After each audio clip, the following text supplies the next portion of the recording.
오늘 5월 맞이해서 가정의 달입니다. 가정의 달에 성경적 가정을 이루라는 큰 제목을 가지고 앞으로 또 기회 되는 대로 말씀을 가지고 가정에 대해서 같이 한번 생각하고 축복하는 귀한 시간을 갖기를 원합니다.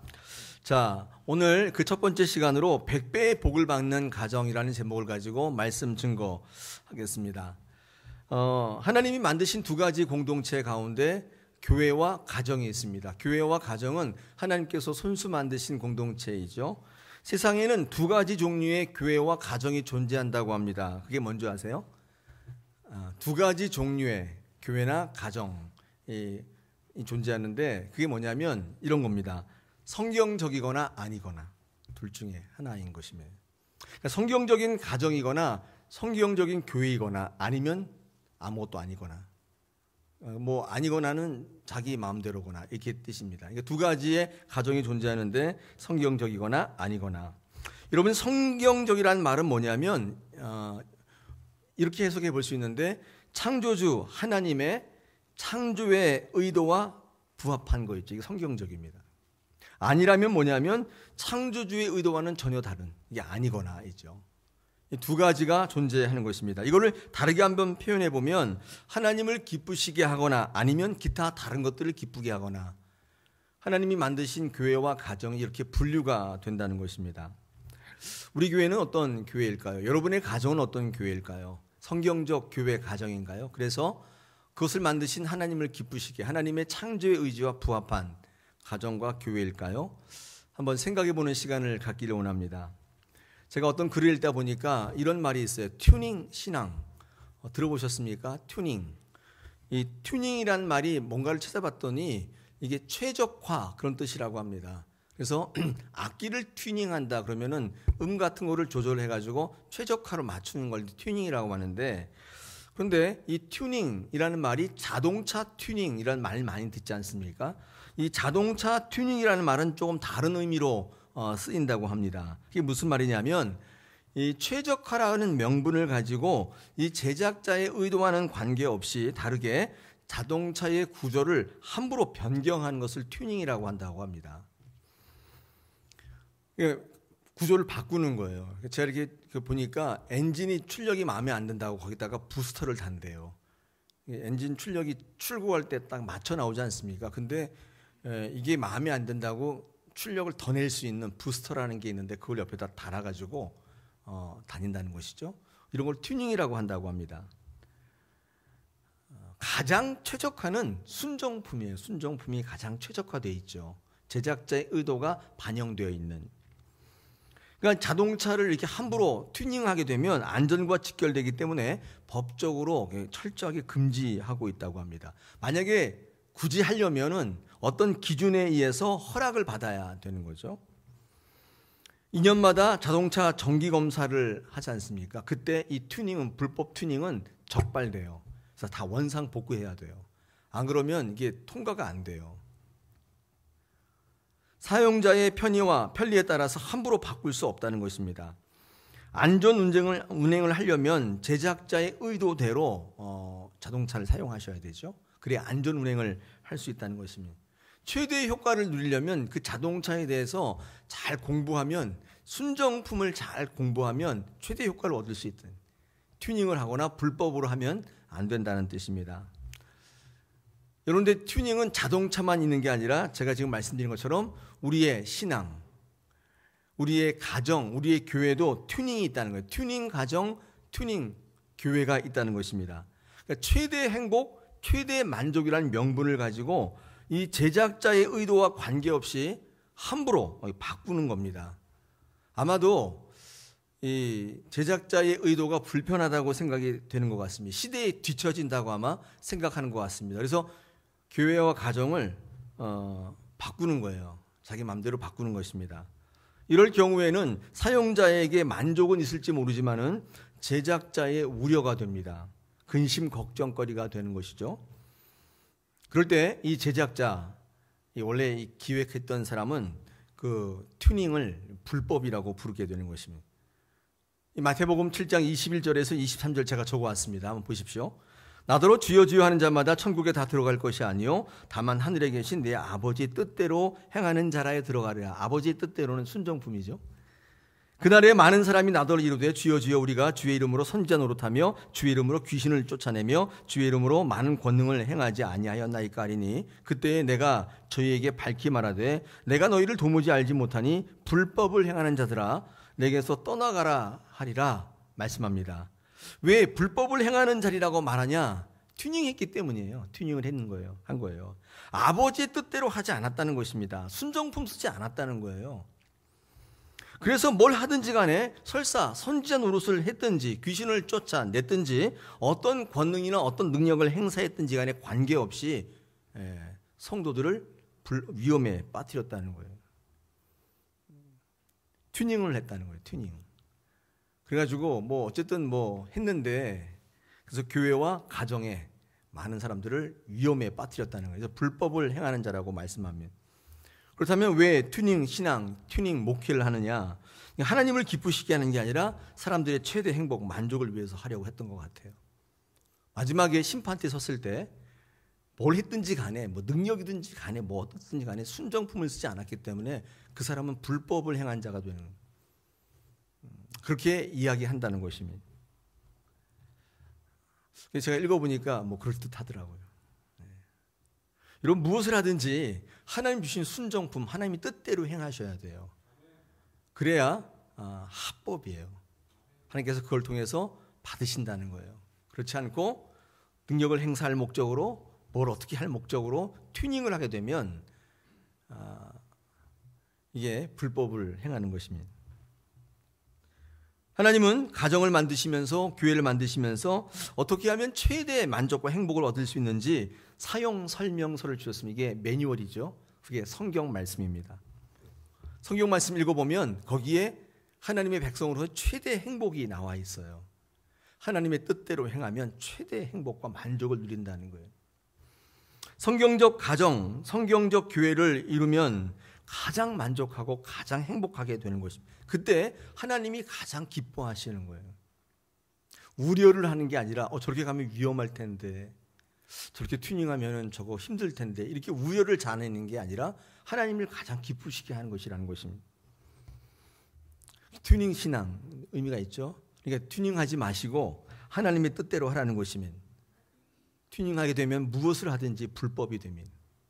그래서 마지막에 내게서 멀어져라, 내게서 떠나가라 이렇게 명령하는 것입니다. 오늘 5월 맞이해서 성경적 가정을 이루라 이는 주제입니다. 그래서 하나님께서 기뻐하시는 가정, 성경적 가정입니다. 튜닝 가정이 아니에요. 내 만족과 유익을 위해서 튜닝하는 게 아니라 하나님의 뜻대로 행하는 자, 하나님의 뜻대로 행하는 가정이 되기를 원하는 것입니다. 오늘 포함해서 한 달 동안 하나님이 만드신 원래의 가정의 모습이 어떤가? 순정 가정? 순정품 가정 어떤 것인가? 한번 돌아보시면서 우리 가정을 돌아보기를 원합니다. 자, 오늘 주어진 말씀은 창세기죠. 오늘 창세기는 말 그대로 세상을 만든 얘기죠. 창세기.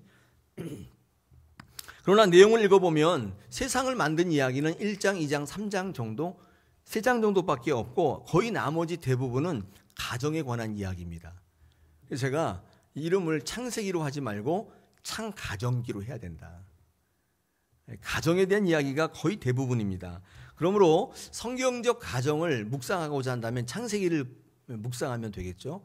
많은 족장들의 가정 또 이 가족 구성원들의 이야기가 거의 대부분의 창세기를 차지하고 있습니다. 오늘 말씀에 등장하는 인물은 아브라함과 이삭입니다. 오늘 특별히 주목할 말씀은 12절인데 12절에 보니까 이삭이 100배의 복을 받았다고 성경은 증거합니다. 그래서 13절에 보니까 창대하고 왕성해서 마침내 거부가 되었다고 말합니다. 우리가 좋아하는 말 나왔습니다. 거부가 되었다는 것입니다. 그래서 소떼를 이루고 종이 힘이 많게 되었다. 14절에 이렇게 성경은 소개하고 있습니다. 너무 좋죠? 거부가 뭐죠? 거부? 네, 엄청난 부자죠. 엄청난 부자가 됐다. 성경에 부라고 하면, 복이라고 하면 대부분 영적인 복이라고 생각하시는데 오늘 성경 말씀은 그렇게 이야기하고 있지 않습니다. 오늘 성경에서 말씀하는 100배의 복이라는 게 뭐냐면 물질적인 축복이에요. 소떼, 엄청난 소떼를 얻었다는 것이고, 또한 창대하고 왕성하게 되었다는 것은 사회적으로 성공했다는 뜻이고, 그 다음에 종이 힘이 많았다는 것은 다스릴 수 있는 권세를 얻었다는 뜻입니다. 그러니까 100배의 복이라는 것은 우리가 생각하는 영적인 축복, 뭐 있어도 말도 그 많은 그런 복이 아니라 여러분이 그토록 원하시는 그 복이에요. 하나님께서 우리에게 복을 주신다고 할 때 영적인 복만을 주시는 게 아니라 이런 복까지 포함하시는 겁니다. 하나님은 영육간에 강건하기를 원하시는 거죠. 영혼이 잘됨 같이 뭐가 잘 된다고요? 범사에도 잘 되기를 원하시는 것입니다. 이런 복을 여러분에게 주시겠다고 약속하십니다. 오늘 저와 여러분의 가정에 영육간에 강건한 복이 넘치시기를 축복합니다. 할렐루야. 네. 이거는 아멘 굉장히 크시네요. 네. 할렐루야. 아멘. 고맙습니다. 그렇다면 우리의 관심은 도대체 이삭이 어떤 사람이었길래, 어떤 가정을 이루었길래 100배의 이 복, 그죠? 물질적인 풍성함, 사회적인 성공, 다스릴 수 있는 권세, 권력, 이런 걸 얻게 되었을까, 거부가 되었을까를 보게 되는 거예요. 궁금해지는 것이죠. 저는 오늘 여러분에게 돈 버는 방법, 출세하는 방법, 성공하는 방법을 말씀드리는 게 아닙니다. 제가 아는 것은 그런 건 모르고 이 성경에서 하나님께서 주시는 100배의 복, 영육간의 강건한 복을 제가 전해드리려고 그래요. 오늘 이 시간에 듣는 여러분의 생각이 열리고 귀가 열리고 심령이 열리시길 축복합니다. 또 그 얘기야? 그게 거부가 돼? 그렇게 받지 마시고, 이게 하나님께서 거부가 되게 하는 방법, 하나님의 방법이구나, 마음으로 확 받으셔서 여러분의 심령에 꽂히시길 축복합니다. 저는요 반드시 거부가 될 줄 믿습니다. 자, 3가지의 조건이 있습니다. 하나님께서 오늘 말씀을 통해서 말씀하는 거부 조건. 첫째, 약속이 있는 가정이어야 합니다. 약속. 이게 무슨 말이냐? 오늘 본문 2절로 4절을 제가 한번 읽어보겠습니다. 눈으로 확인하시기 바랍니다. 여호와께서 이삭에게 나타나 이르시되 애굽으로 내려가지 말고 내가 네게 지시하는 땅에 거주하라. 이 땅에 거류하면 내가 너와 함께해서 네게 복을 주고 내가 이 모든 땅을 너와 네 자손에게 주리라. 내가 네 아버지 아브라함에게 맹세한 것을 이루어 네 자손을 하늘의 별과 같이 번성케 하며 이 모든 땅을 내 자손에게 주리니 내 자손으로 말미암아 천하 만민이 복을 받으리라. 아멘. 이게 지금 무슨 말이냐면요, 지금 이삭이 받았던 100배의 복은 이삭의 노력으로 일구어낸 복이 아니라는 사실을 말씀합니다. 철저하게 하나님과 그의 조상 아버지였던 아브라함과의 계약, 약속에 의한 것이라고 성경은 증거하고 있는 것입니다. 하나님의 말씀을 지켜 행하면, 아브라함과의 그 계약이 있었는데 그거 아브라함이 잘 지켜 행하게 되면 그런 뜻입니다. 그러면 복을 주겠다고 말씀하는 겁니다. 뭐라고 말씀하냐면 애굽으로 가지 말고 이 땅에 거류하면, 이렇게 하나님과 아브라함의 약속이 있습니다. 조건이 있습니다. 계약이죠. 그렇게 하면, 그런 뜻이 3절에 보니까 하나님께서 아브라함에게 왜 애굽으로 가지 말라고 하시냐면, 생각해 볼 만한데 애굽은 기회의 땅이고 풍성함의 땅입니다. 풍요의 땅이에요. 오히려 아브라함이 있었던 가나안 헤브론 땅은 척박한 땅인데 거기 있는 것보다 애굽으로 가는 것이 부자가 될 가능성이 커요. 기회가 많단 말이죠. 그런데 하나님은 왜 아브라함에게 애굽으로 가지 말라 하셨을까요? 왜 그랬을까요? 여러분, 이것은 거부가 되는 조건은 기회를 쫓고 환경이나 조건들을 쫓는 게 아니라 하나님과 함께, 하나님 안에 하나님을 위하여 사는 것이라고 우리에게 요구하시는 것입니다. 정말 거부가 되고 싶냐? 애굽에 가지 말고 하나님의 말씀, 약속을 쫓으라는 겁니다. 이게 하나님이 만드시는 거부의 조건이에요. 여러분, 거부는 하나님이 만드시는 겁니다. 환경과 조건과 기회가 만드는 게 아니에요. 많은 분들이 내가 노력하면 거부가 될 거라고 생각하는데 절대 그렇지 않아요. 여러분 절약해서 10억은 만들 수 있어요. 그런데 절약해서 1000억은 못 만들어요. 여러분 아끼고 해서 1년에 한 2, 3억 만들 수 있어요. 근데 절약해서 100억, 1000억은 못 만들어요. 그럼 불가능하다. 우리나라 말이 이런 말이 있잖아요. 큰 부자는 하늘이 낸다. 그런 말이 있죠. 성경도 마찬가지입니다. 이 거부는요, 여러분이 어떤 환경과 조건이 만드는 게 아니에요. 어떤 기회, 무슨 뭐 경험 이런 걸로 만드는 게 아닙니다. 하나님이 만드시는 거예요. 하나님의 약속을 붙들고 있으면 하나님이 만들어 주시는 거지. 내가 뭐 요령을 부려서 무슨 뭘 해서 그렇게 만드는 게 아닙니다. 아마 돈 좀 벌어보신 분들은 알 거예요. 절약해서 10억은 만드실 테니까. 제가 일부 예배 때 그런 얘기했어요. 어떤 유튜브 보니까 어떤 여자 자매가 회사에 취직한 지 얼마 안 됐는데 한 달에 250만 원 받는데요. 근데 한 푼도 안 쓰고 모아요.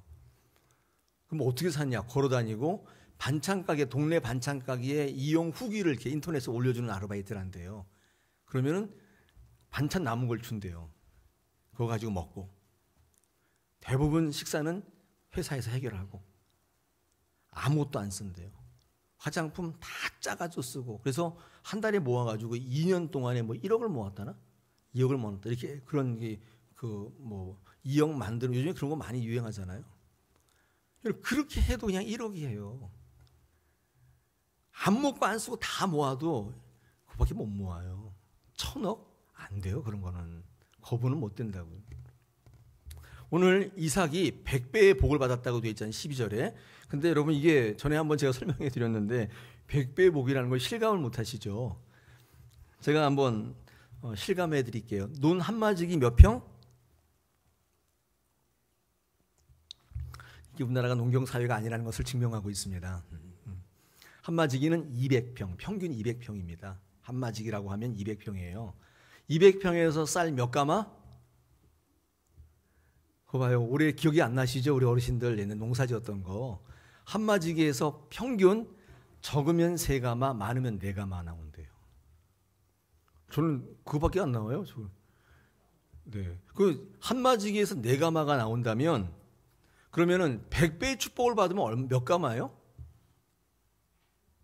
보통 4가마를 수확했다면 복을 받았어요. 그래서 100배의 복을 받았어요. 그럼 몇 가마를 거둬요? 400가마. 계산이 안 되시죠? 그리고 불가능해요. 그 한마지기에서 평균 4가마를 거두다가 100가마를, 400가마를 거둔다? 그건 불가능, 있을 수 없는 얘기예요. 근데 이삭이 100배의 복을 받았다는 것은 무슨 말이냐면 이삭의 노력의 결과가 아니라는 거예요. 하나님이 개입하신 결과다. 이게 하나님이 거부를 만드시는 조건인데 내가 노력해서 하는 게 아니라는 것입니다. 내 노력과 수단이 만드는 게 아니, 큰 메시지예요. 우리에게 임하는 물질적인 복은, 큰 복은, 불가능한 복은 하나님이 개입하시는 거예요. 자신의 탁월한 계획, 방법, 수단보다도 하나님의 약속이 있는 사람, 하나님의 말씀을 붙드는 사람, 여러분 그 가정이 거부가 될 가능성이 크단 말이죠. 오늘 이게 큰 메시지예요. 오늘 일부 예배 때 청년들이 많잖아요. 청년들한테 그래서 꿈을 크게 가지라고. 겨우 2억 3억 벌자고 인생 살지 말고 큰 꿈을 가지라고. 그러려면 너희들의 수단과 방법 가지고 하면 그건 안 된다고 저랬어요.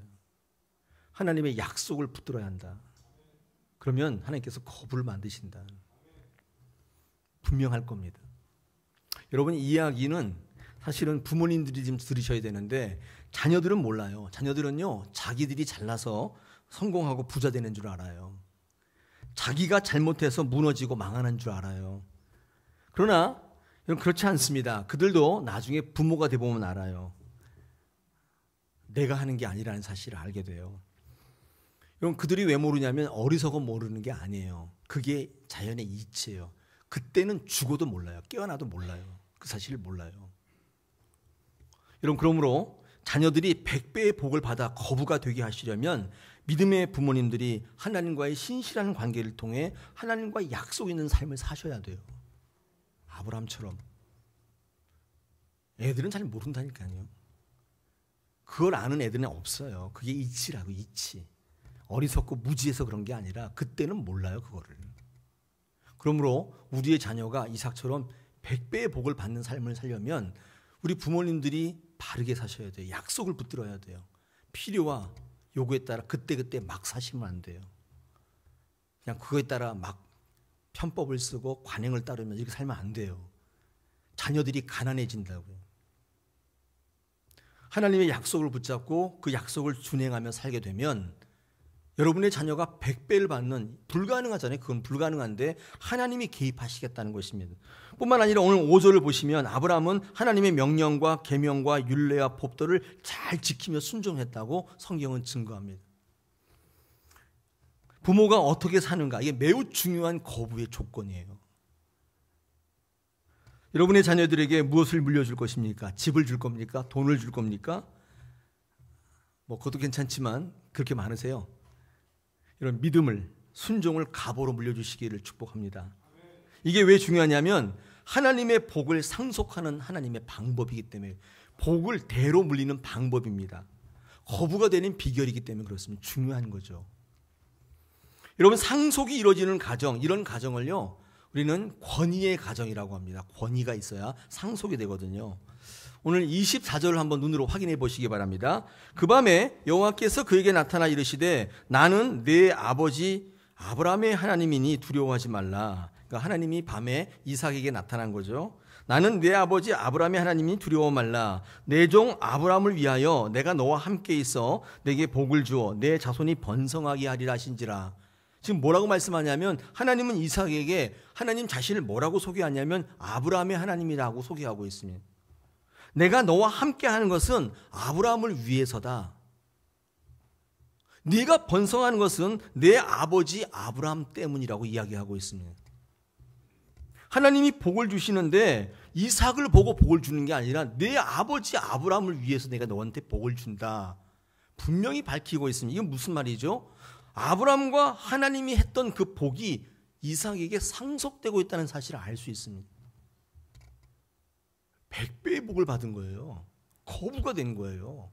소떼와 종들이 너무 많고 창대하고 왕성하게 되는, 내가 할 수 없는 엄청난 걸 받게 되는 거예요. 여러분, 상속자 신앙이라는 말이 있습니다. 상속자 신앙.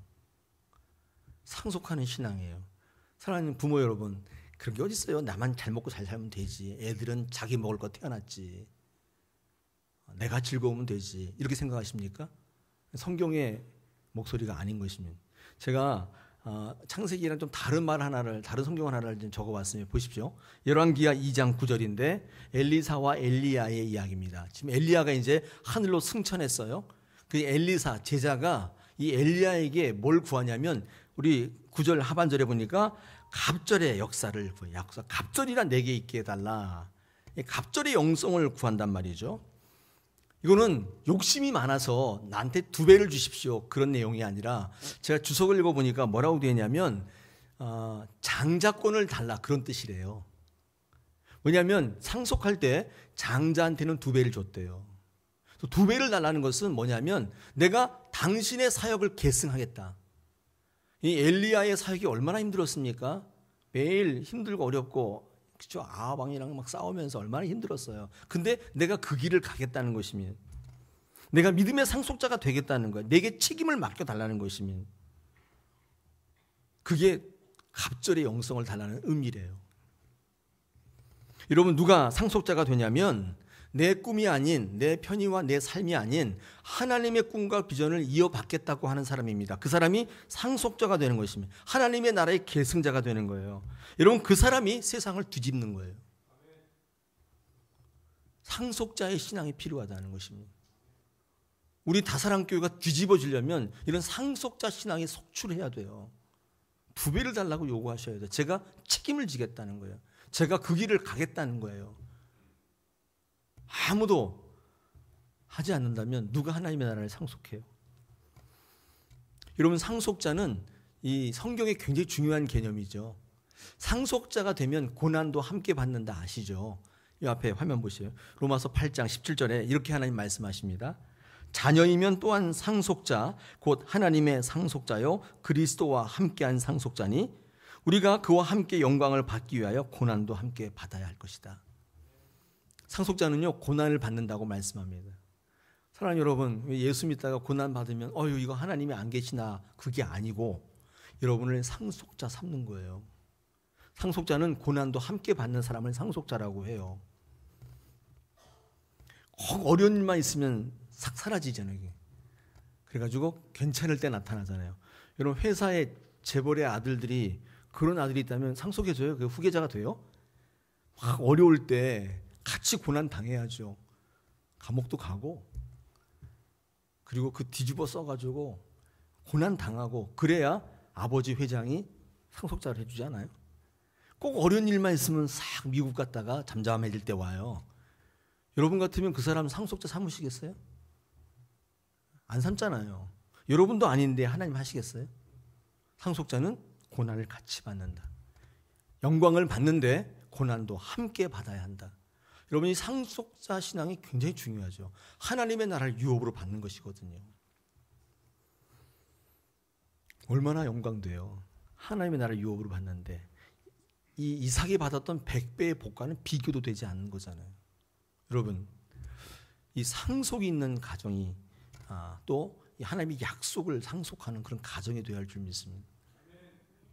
100배의 축복, 100배. 100배라고 하는 것은 내가 할 수 없는 그런 뜻이에요. 내가 계산할 수 없는, 내가 만들어낼 수 없는 물질과 건강과 그런 것들을 부어주시겠다는 것입니다. 인간적으로 노력하고 내가 수단을 내고 그래서 받는 복이 아니에요. 이 올해 가정의 달에 여러분, 그런 복이, 내 손으로 이룰 수 없는 복이 여러분 가운데 넘쳐나시기를 축복합니다. 나는 100배의 복을 받았어. 이렇게 간증하고 그렇게 외치는 분들이 많이 나타났으면 좋겠습니다. 할렐루야. 여러분, 이삭의 100배를 받았는데 그가 어떤 가정을 이루었길래 그랬는가를 두 번째 이유가 있습니다. 그거는 믿음의 모델이 있는 가정이었기 때문에 제가 이렇게 제목을 붙였으면, 믿음의 모델이 있다. 이게 무슨 말이냐면요, 영향력을 끼치는 믿음의 선진들이 있었던 거예요. 여러분, 오늘 성경 말씀 읽어보면 이삭은요, 아버지 아브라함을 똑같이 따라하고 있습니다. 이걸로 발견할 수 있죠. 보면요, 우리 아버지 아브라함이 포기하지 않은 것처럼 우물을 계속 파요. 이게 무슨 말이냐면, 아버지가 이 아브라함이 처음에 가나안에 들어갔을 때 블레셋 사람들이요, 이 아브라함이 우물을 팔 때마다 물이 나오니까 시기해서 그 우물을 다 메워버립니다. 이게 창세기 21장 25절에 나와 있어요. 아브라함이 파면은 하나님께서 은혜를 주셔서 물이 막 터져 나오는데, 블레셋 사람들은, 그 땅의 주인들은 아무리 파도 물이 안 나오는데, 아니 저 이상하게 굴러 들어온 저 아브라함이 파면 물이 터지는 거예요. 얼마나 열받아요? 그래가지고 다 그 우물을 메워버렸다는 거예요. 여러분, 이 블레셋의 횡포는 이삭 때에도 여전했다는 거예요. 그래서 이삭이 팔 때마다 다 흙으로 우물을 메웠다고 16절에 보니까, 그리고 15절에 보니까, 16절에는 이삭에게 위협해요. 나가라고, 또 나가라고, 이게 위협한다는 것입니다. 그러나 이삭은 아버지를 똑같이 따라요. 절대로 멈추지 않습니다. 아브라함이 팠던 우물을 다시 파요. 아브라함이 했던 것처럼 똑같이 따라해요. 뿐만 아니라 이삭은 부엘세바로 올라갑니다. 23절 보니까 이 부엘세바로 올라갔다고 되어 있습니다. 부엘세바는 아브라함이 어려운 일이 있을 때마다 하나님을 찾았던 곳입니다. 창세기 21장 33절에 기록되어 있습니다. 아브라함은 힘들 때마다 부엘세바에 올라가서 하나님께 기도했어요. 이삭이 똑같이 따라하고 있는 거예요. 그뿐만이 아니라 이삭은요, 자신의 아내 리브가를 자신의 누이라고 7절 보니까 속이고 있죠. 이것도 따라해요. 창세기 12장 13절에 아브라함이 자신의 아내 사례를 아내라고 속이는 사건이 기록되어 있잖아요. 이것도 따라해요. 그러니까 좋은 것만 따라하는 게 아니라 아버지를 다 따라해요. 좋지 않죠? 다 따라해요. 이건 무슨 말이냐면, 그만큼 아버지 아브라함이 이삭의 삶과 신앙의 모델이었다는 거예요. 모델이었다는 거예요. 아버지 아브라함이 이삭에게 얼마나 많은 영향력을 끼치고 있는지를 알 수 있는 대목이에요. 사랑하는 여러분, 여러분의 자녀들이 여러분 따라합니까? 해요, 안 해요? 네. 난 우리 엄마 아빠 때문에 예배 안 드려. 난 교회 안 가. 그런 자녀들이 있어요. 그런 분이 있죠. 난 엄마 아빠처럼 안 되는 게 내 꿈이야. 네, 그렇게 말하는 자녀들도 있을 수 있잖아요. 여러분의 자녀들은 여러분 따라합니까? 그렇지 않죠. 온전한 신앙의 영향력은 세상의 위협에 멈추지 않게 만들어요. 계속 가게 만드는 것입니다. 온전한 신앙의 모델이 있으면요, 멈추지 않는 것입니다. 따라가요. 우리 다사랑교회가, 여러분의 가정이 믿음의 모델이 필요해요. 제가 그것을 설교할 때마다 그루터기 성도라는 말을 써요. 깊이 뿌리 내리는 그런 분들. 그래서 많은 성도들이 신앙생활할 때 어려울 때, 그 장로님, 그 권사님 생각하니까 이렇게 하면 안 되지, 내가. 여기서 멈추면 안 되지. 하나님이 약속이 있지. 하나님 복이 있지. 내가 잠시 잘못 생각했어. 그리고 그 길을 달려간다는 것입니다. 따라해요, 그분을. 저는 모르겠습니다. 제가 다사랑의 심호활동에 심호하는 동안에 그렇게 될지는 모르겠는데, 제가 다사랑을 위해서 기도하면서 꿈꾸는 교회는 그런 거예요. 믿음의 모델들이 많아지는 거예요. 그래서 갖가지 어려움을 통해서 고통받을 때 그분을 보면서 참고하는 거예요. 물론 예수님이 우리의 큰 스승이시지만 그 스승의 삶이 우리의 삶에 어떻게 드러나는지를 보여주는 많은 믿음의 선진들. 여러분, 이게 위대한 교회입니다. 큰 교회예요. 이게 큰 교회예요. 사람이 많은 게 큰 교회가 아니라 그런 분들이 많은 거예요. 깊이 뿌리를 내리는 거예요. 여러분, 뿌리를 내린다는 것은 상처를 받는다는 의미와 똑같아요. 움직일 수가 없잖아요.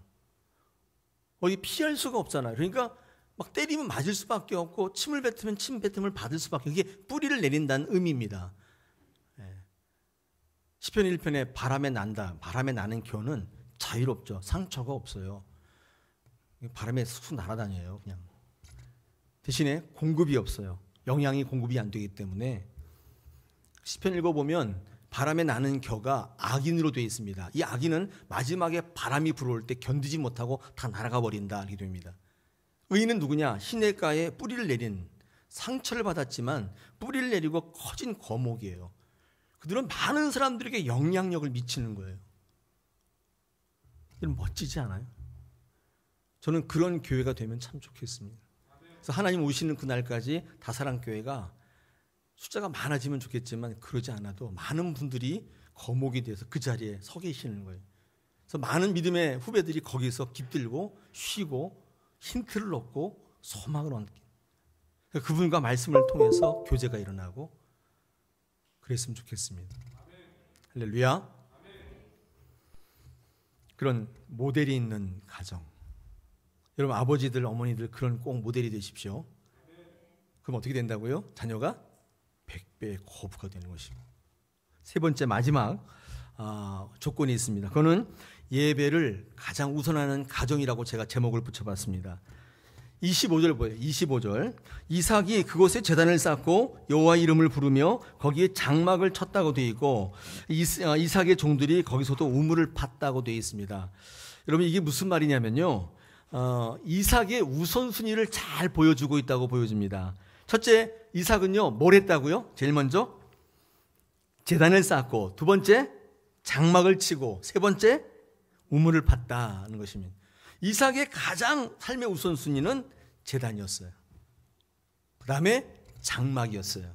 그 다음에 우물이었어요. 제단이 뭐냐? 제단은 요즘 말로 하면 예배입니다. 장막은 뭐예요? 가정이에요. 우물은 뭐예요? 사업이에요. 이 이삭이 사는 우선순위는 제일 먼저 예배자였습니다. 그걸 어떻게 그렇게 해석합니까? 네, 이렇게 해석해도 무방해요. 우리 여러분 문서 비평을 해보시면, 여러분 글을 한번 써보세요. 어디에 부탁을 받아서 글을 써보시면 어떻게 나타나냐면, 제일 중요한 걸 앞에 써요. 비중 있는 거. 그리고 비중이 있다고 생각되는 것을 계속 반복해요. 이거 문서를 비평할 때 가장 기본이에요. 이 순서가 굉장히 중요하죠. 북한의 서열을 매길 때 뭘 봐요? 뭘 봐요? 김정은이 옆에 누가 서 있냐? 순서대로. 요즘에 뭐 김여정 동생이 뭐 멀어졌냐 뭐냐 실각했냐 이걸 따질 때 저번에는 여기 서 있었는데 이번엔 저기 서 있다. 그러면 김여정이가 실각한 게 아니냐 이렇게 뉴스가 나오지 않아요? 거리를 보고 아는 거예요. 요즘에 군사 서열 1위 리영길 국방상, 그죠? 박정천이 제거되고 예전에는 박정천이가 김정은 옆에 딱 서 있었는데 얘는 없어졌어요. 그리고 리영길이가 서 있어요. 서열이 바뀌었구나. 이렇게 사진 찍을 때 있잖아요. 이렇게 쫙 서열대로 서요. 무슨 그냥 대충 쓴 거 아니에요? 절대 아닙니다. 군대 갔다 오신 분은 아시죠? 밥 먹을 때 앉으면 자리 다 정해져 있어요. 연대장 앉으면 그 옆에 누구, 마주 보는 사람 누구 다 정해져 있어요. 아무렇게나 앉는 거 아니에요. 먼저 간 사람대로 앉는다? 절대 그렇지 않습니다. 위치가 굉장히 중요하죠. 이삭의 삶의 가장 우선순위는 제단이었어요. 제단, 예배였습니다. 예배에 목숨을 거는 사람이었어요. 뭘 하든지 예배를 제일 먼저 했어요. 여러분, 이삭은 성경 읽어보시면 굉장히 평범해 보이고 무능해 보이기까지 하는데 이 이삭이 승승장구했던 비결을 어디서 찾냐면 바로 이 제단에서 찾는 거예요. 아브라함이 복을 받았는데 여러분 창세기 12장 13절 읽어보십시오. 가는 곳곳마다 제단을 쌓았다고 돼 있어요. 그는 예배를 드리는 사람이었습니다. 사랑하는 여러분, 일도 중요하고 가정도 중요한데 사역도 중요한데 예배를 드리셔야 돼요. 예배 안 드리시면 그 사역이 의미를 잃어버리게 돼요. 퇴색하는 겁니다. 우리 사역하시는 모든 분들이 이 사실을 꼭 기억하고 예배 우선하는 그런 귀한 사역자 되시길 원합니다. 여러분의 인생의 순위에 예배를 먼저 놓으세요. 예배에 목숨을 건다는 말이 있잖아요. 그러면 어떤 결과가 있어요? 자녀들이 100배를 받는 거부가 되는 거예요. 오늘도 우리는 이 사실을 기억하면서 물질적인 복도 굉장히 중요하잖아요. 그렇게 원했던 말씀 오늘 이 가정의 달에 제일 먼저 전하게 돼서 굉장히 기쁜데 하나님 주시는 복은 영적인 복뿐만 아니라 이렇게 여러분에게 부어주시는 거예요. 영적인 거부가 되게 하시겠다. 오늘 말씀을 쓰면서 너무 좋더라고요. 우리 다사랑의 모든 분들이 영적인 또는 물질적인 거부가 되시길 축복합니다. 영향력이 넘치는 귀한 교회 되어서 하나님을 기쁘시게 하는 그런 다사랑교회 여러분의 가정 꼭 되시기를 축복합니다.